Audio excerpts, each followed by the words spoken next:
നമസ്കാരം. നേരത്തെ മുഖ്യമന്ത്രി പിണറായി വിജയനെതിരെ എന്ത് വാർത്തകൾ കൊടുത്താലും അത് കേൾക്കാനും കൈയടിക്കാനും ഒക്കെ ഒരുപാട് ആളുകളുണ്ടായിരുന്നു. ഇപ്പോൾ അത്രയും ആവേശം ആർക്കുമില്ല. അത് പിണറായിയോടുള്ള ഇഷ്ടം കൊണ്ടല്ല, വെറുപ്പിൻ്റെ പരമകോടിയിൽ എത്തിയതുകൊണ്ടാണ്. ഇനി അയാളുടെ മുഖം പോലും കാണേണ്ടതില്ല എന്ന് വിശ്വസിക്കുന്നവരുടെ എണ്ണം കൂടി. മാത്രമല്ല, പുതിയതായി ഒന്നും അവർക്ക് കേൾക്കാനുമില്ല.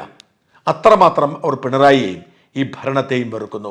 അതുകൊണ്ട് തന്നെ സർക്കാരിനും പ്രത്യേകിച്ചൊന്നും പറയാനും ചെയ്യാനുമില്ല എന്നതാണ് വാസ്തവം. ഈ സർക്കാരിനെ പോലെ ഗതികെട്ട ഒരു സർക്കാർ കേരള ചരിത്രത്തിൽ ഇതിനു മുമ്പുണ്ടായിട്ടില്ല.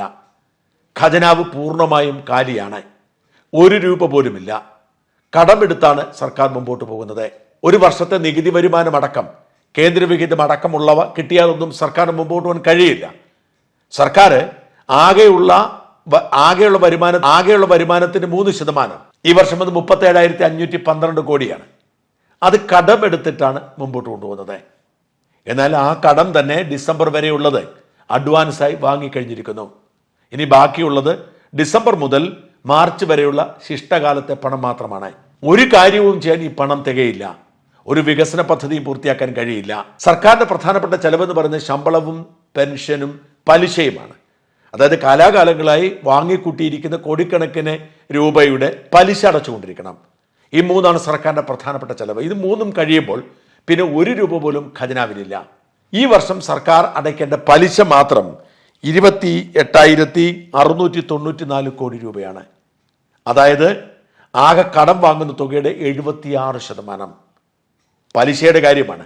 ശമ്പളവും പെൻഷനും കൂടി കൂട്ടിയാൽ സർക്കാരിൻ്റെ വരുമാനത്തിൻ്റെ 3/4 തീരും. അതുകൊണ്ട് സർക്കാർ ഉദ്യോഗസ്ഥരടക്കം കരാറുകാരടക്കമുള്ളവർക്ക് കൊടുക്കാനുള്ള തുകയൊക്കെ പെൻഡിങ് ആണ്.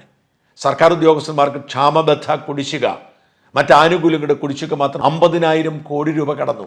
അതൊന്നും ആർക്കും കിട്ടില്ല. പല സർക്കാർ സംവിധാനങ്ങളെയും ESIയും PFും അടക്കമുള്ള സർക്കാർ വിഹിതം അടയ്ക്കുന്നില്ല. മെഡിസിപ്പിന് പോലും സർക്കാർ വിഹിതം അടയ്ക്കുന്നില്ല. അതുകൊണ്ട് സർക്കാർ ഉദ്യോഗം സുരക്ഷിതമാണ് എന്ന് കരുതുന്നവർ അവരുടെ കയ്യിൽ നിന്ന് പിടിക്കുന്ന പണം പോലും സർക്കാർ ചെലവഴിക്കുന്ന സാഹചര്യം ഉണ്ടാവുകയും സർക്കാർ വിഹിതം അടയ്ക്കാത്ത സാഹചര്യം ഉണ്ടാവുകയും ചെയ്തു. പലിശ മാത്രം 28,000-ലധികം കോടി കൊടുക്കേണ്ടി വരുന്ന ഒരു സർക്കാരിൻ്റെ അവസ്ഥ ആലോചിച്ച് നോക്കൂ. 1 രൂപ പോലും കയ്യിലില്ല. എങ്ങനെയാണ് മുമ്പോട്ട് കൊണ്ടുപോവേണ്ടതെന്ന് അവർക്കറിയില്ല. ഒരു വികസന പദ്ധതി പ്രഖ്യാപിക്കാനോ നടപ്പിലാക്കാനും കഴിയുന്നില്ല. അതുകൊണ്ട് തന്നെ സിവിൽ സർവീസ് ഉദ്യോഗസ്ഥന്മാരും പിണങ്ങി സ്ഥലം വിടുകയാണ്. സർക്കാരിനെ മുമ്പോട്ട് കൊണ്ടുപോകുന്ന പ്രധാനപ്പെട്ട ശക്തി എന്ന് പറയുന്നത് സിവിൽ സർവീസ് ഉദ്യോഗസ്ഥന്മാരാണ്. കാരണം എല്ലാ സർക്കാർ വകുപ്പുകളുടെയും സെക്രട്ടറിമാർ IASകാരാണ്. IPSകാർ ക്രമസമാധാന ചുമതല വഹിക്കുമ്പോൾ IASകാരാണ് സർക്കാർ ഭരണം നടത്തുന്നത്. ചീഫ് സെക്രട്ടറിയാണ് ഏറ്റവും ഉയർന്ന ഉദ്യോഗസ്ഥൻ. തൊട്ടടുത്ത അഡീഷണൽ ചീഫ് സെക്രട്ടറിമാർ പലരുണ്ടാവും. പിന്നെ പ്രിൻസിപ്പൽ സെക്രട്ടറിമാരാണ്. ഇവരാണ് വകുപ്പിൻ്റെ സർക്കാർ പ്രതിനിധികൾ.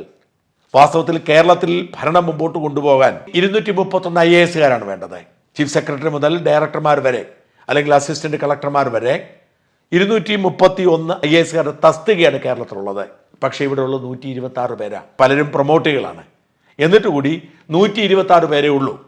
ഒരുമാതിരിപ്പെട്ട IASകാരൊക്കെ മുതിർന്ന ഉദ്യോഗസ്ഥന്മാരടക്കമുള്ളവർ ഡെപ്യൂട്ടേഷൻ വാങ്ങി സ്ഥലം വിട്ടിരിക്കുക. ബാക്കിയുള്ള പലരും അവധിയെടുത്തിരിക്കുന്നു. ചിലരെ സസ്പെൻഡ് ചെയ്ത് മാറ്റി നിർത്തുന്നു.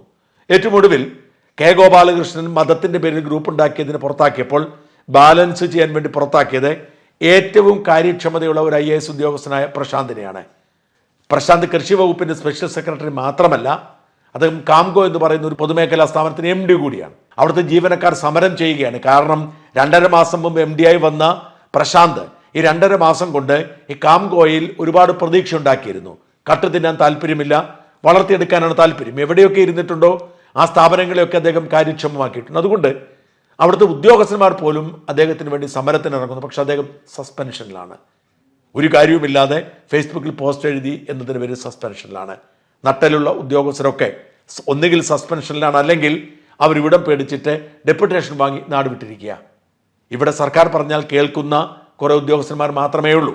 അതുകൊണ്ട് മുതിർന്ന IAS ഉദ്യോഗസ്ഥന്മാർക്ക് ഒരാൾക്ക് തന്നെ 4-5 വകുപ്പുകളുടെ ചുമതലയാണ്. അതായത് 4-5 ഉദ്യോഗസ്ഥന്മാർ എടുക്കേണ്ട വകുപ്പുകൾ ആ വകുപ്പ് ചുമതല ഏൽപ്പിച്ചു. ഇവർക്ക് ഫയൽ നോക്കാൻ കഴിയുന്നില്ല. കാരണം മുതിർന്ന IASകാർ, ഇപ്പോൾ K. വേണു റിട്ടയർ ചെയ്ത് കഴിഞ്ഞപ്പോൾ പിന്നെ ചീഫ് സെക്രട്ടറി ആകേണ്ട 2 പേർ, മനോജ് ജോഷിയും രാജേഷ് കുമാർ സിംഹും, 2 പേരും ഡെപ്യൂട്ടേഷൻ. 2 പേരും വരാത്തത് കൊണ്ടാണ് വേണുവിൻ്റെ ഭാര്യ ശാരദാ മുരളീധരനെ ചീഫ് സെക്രട്ടറി ആക്കിയത്. ഇപ്പം ശാരദാ മുരളീധരൻ റിട്ടയർ ചെയ്ത് കഴിയുമ്പോൾ അടുത്തത് അവിടെ കമലവർദ്ധൻ റാവു, അദ്ദേഹം ഡെപ്യൂട്ടേഷനിലാണ്. പിന്നെ ചീഫ് സെക്രട്ടറി ആകാൻ സീനിയോറിറ്റി രാജു നാരായണ സ്വാമിക്ക്, പക്ഷേ അദ്ദേഹം അഡീഷണൽ ചീഫ് സെക്രട്ടറി പോലും ആയിട്ടില്ല. അദ്ദേഹത്തെ ഇപ്പോഴും പ്രിൻസിപ്പൽ സെക്രട്ടറിയായി തരം താഴ്ത്തി നിർത്തിയിരിക്കുകയാണ്. അദ്ദേഹത്തിന് ആകപ്പാടെ കൊടുത്തിരിക്കുന്നത് പാർലമെന്റ് കാര്യ വകുപ്പ് മാത്രം, പ്രത്യേകിച്ചൊന്നും ചെയ്യാനില്ല. പ്രധാനപ്പെട്ട വകുപ്പും കൊടുക്കുന്നില്ല. പ്രശാന്തിന്റെ പോസ്റ്റിലൂടെ വിവാദ പുരുഷനായ ഡോക്ടർ ജയതിലക്, അദ്ദേഹമാണ് അടുത്ത സീനിയോറിറ്റി, അടുത്ത ചീഫ് സെക്രട്ടറി ആകാൻ അദ്ദേഹമായിരിക്കും. പക്ഷേ അഴിമതിയുടെ പേരിലും സ്വജനപക്ഷപാതത്തിന്റെ പേരിലും പകവീട്ടലിന്റെ പേരിലും ഒക്കെ കുപ്രസിദ്ധനാണ് ജയതിലക് എന്ന് ഓർക്കണം. പക്ഷെ വേറെ ആരെങ്കിലും വെക്കാൻ കഴിയുമോ? വേറെ ആരെ വെക്കാൻ? അവരെ തന്നെ വെക്കുന്ന മാത്രമല്ല, സർക്കാരിന് താല്പര്യം അഴിമതിക്കാരെയും കുപ്രസിദ്ധരെയുമാണ്. കാരണം സർക്കാരിന് താല്പര്യം സംരക്ഷിക്കുമല്ലോ. ഡോക്ടർ ജയതിലക് ഇപ്പോൾ ധനവകുപ്പിന്റെ ചുമതലയുള്ള അഡീഷണൽ ചീഫ് സെക്രട്ടറിയാണ്. സാധാരണ ധനവകുപ്പിന്റെ ചുമതലക്കാർക്ക് മറ്റ് വകുപ്പൊന്നും കൊടുക്കില്ല. ഏതാണ്ട് 10ഓളം വകുപ്പുകളുള്ള നികുതി വകുപ്പും ഇപ്പോൾ അദ്ദേഹത്തിന് ചുമതലയില്ല. അല്ലെങ്കിൽ തന്നെ ഫയൽ നോക്കുന്നതിൽ യാതൊരു താല്പര്യവുമില്ലാത്തൊരു ഉദ്യോഗസ്ഥൻ. ധനവകുപ്പിൽ മാത്രം 26,000-ലധികം ഫയലുകൾ കെട്ടിക്കിടക്കുന്നു എന്നാണ് റിപ്പോർട്ട്. ഫയലൊക്കെ വായിച്ചിട്ട് തീരുമാനമെടുക്കാൻ ഒന്നാമത്തെ മടിയനായ ഡോക്ടർ ജയതിലക്, വേറെ ഒരുപാട് താല്പര്യങ്ങൾ അദ്ദേഹത്തിനുണ്ട് അത്രേ. അപ്പോൾ ഈ ഫയലൊക്കെ വായിച്ചിട്ട് തീരുമാനമെടുക്കാൻ കഴിയുമോ? വായിക്കാതെ തീരുമാനമെടുത്താൽ ഭാവിയിൽ ഉണ്ടാകാൻ പോകുന്ന പുലിവാല് വേറെ. പ്രത്യേക താല്പര്യം അദ്ദേഹത്തിനും പാർട്ടിക്കാർക്കുമുള്ള ഫയലുകൾ മാത്രമാണ് ഇപ്പോൾ പാസ്സായി പോകുന്നത്. തിരുവനന്തപുരത്തെ ഗവൺമെന്റ് സെക്രട്ടേറിയറ്റിൽ മാത്രം 3 ലക്ഷത്തിലധികം ഫയലുകൾ കെട്ടിക്കിടക്കുന്നു എന്നാണ് റിപ്പോർട്ടുകൾ. ഓർക്കണം, ഓരോ ഫയലും ഓരോ ജീവിതമാണ് എന്ന് പറഞ്ഞ് അധികാരത്തിലെത്തിയ മുഖ്യമന്ത്രിയുടെ കീഴിൽ അദ്ദേഹത്തിന്റെ അതേ ഓഫീസിൽ സെക്രട്ടേറിയറ്റിൽ മാത്രം 3 ലക്ഷത്തിലധികം ഫയലുകൾ തീരുമാനമെടുക്കാനാവാതെ കെട്ടിക്കിടക്കുന്നു. ഇതിന്റെ പ്രധാനപ്പെട്ട കാരണം ഉദ്യോഗസ്ഥന്മാരില്ല. ഉള്ള ഉദ്യോഗസ്ഥന്മാർ ഞാൻ പറഞ്ഞല്ലോ, പ്രധാനപ്പെട്ട ഉദ്യോഗസ്ഥന്മാർ പലരും സ്ഥലം വിട്ടിരിക്കുന്നു. ഈ തെരഞ്ഞെടുപ്പ് കാലത്തൊക്കെ നിരീക്ഷകരായി പലരും പോയിട്ടുണ്ട്. പി നൂഹിനെ എൻ്റെ അനിയൻ മഹാരാഷ്ട്രയിലെ സത്താറ ജില്ലയിലുള്ള വായിൽ വെച്ച് കണ്ടെന്ന് പറഞ്ഞു. അവിടെ അദ്ദേഹം നിരീക്ഷകനായി പോയിരിക്കുകയാണ്. ഇതിൽ പല ഉദ്യോഗസ്ഥന്മാരും നിരീക്ഷകരായി പോയിരിക്കുക. അവർക്ക് അങ്ങനെ അവസരം കിട്ടിയവർ അപ്പം തന്നെ പോകും. ഇവിടെ 5 പൈസയില്ല, പീഡനമാണ്. അതുകൊണ്ട് സർക്കാർ ഉദ്യോഗസ്ഥന്മാർക്ക്, IAS-കാർക്ക് ഒരു താല്പര്യവുമില്ല. 1 രൂപ ഖജനാവിലില്ല. ഉദ്യോഗസ്ഥന്മാർക്ക് സ്വസ്ഥമായി പണിയെടുക്കാൻ കഴിയുന്ന സാഹചര്യമില്ല. അതുകൊണ്ട് കിട്ടുന്ന അവസരം നോക്കി ഇവരൊക്കെ പോവുകയാണ്. ഇതാണ് ഈ നാട്ടിൽ നടന്നുകൊണ്ടിരിക്കുന്നത്. ഉദ്യോഗസ്ഥന്മാരില്ല, ഖജനാവിൽ പണമില്ല. അതേസമയം ദൂർത്തിന് ഒരു പഞ്ഞവുമില്ല താനും. സർക്കാരിന്റെ മുഖം മിനുക്കൽ പരസ്യങ്ങൾ വന്നുകൊണ്ടിരിക്കുകയാണ് ഇപ്പോഴും. PRD എന്ന് പറയുന്ന ഒരു വലിയ ഡിപ്പാർട്ട്മെന്റും അതിൽ ഇഷ്ടംപോലെ ജീവനക്കാരുമുള്ളപ്പോൾ മുഖ്യമന്ത്രിയുടെ ഓഫീസിൽ തന്നെ ഈ സോഷ്യൽ മീഡിയ ഹാൻഡിൽ ചെയ്യാൻ വേണ്ടിയിട്ട് അടക്കം ധാരാളം ജീവനക്കാരെ വെച്ചിരിക്കുന്ന അവർക്കൊക്കെ കോടിക്കണക്കിന് രൂപ അനുവദിച്ചുകൊണ്ടിരിക്കുന്നു. മുഖ്യമന്ത്രി ഓഫീസിൽ തന്നെ അനേകം PRO-മാരുണ്ട്. കൂടാതെ സോഷ്യൽ മീഡിയ ഹാൻഡിൽ ചെയ്യാൻ വേറെ ആൾക്കാരുണ്ട്. അങ്ങനെ പലതരത്തിൽ കോടികൾ വെച്ചുകൊണ്ടിരിക്കുന്നു. PRD ഉള്ളപ്പോൾ തന്നെ ഇപ്പോഴും 10,47,00,000 രൂപ കൂടി അനുവദിച്ചിരിക്കുന്നു ഒരു സ്പെഷ്യൽ PR വർക്കിന് വേണ്ടി.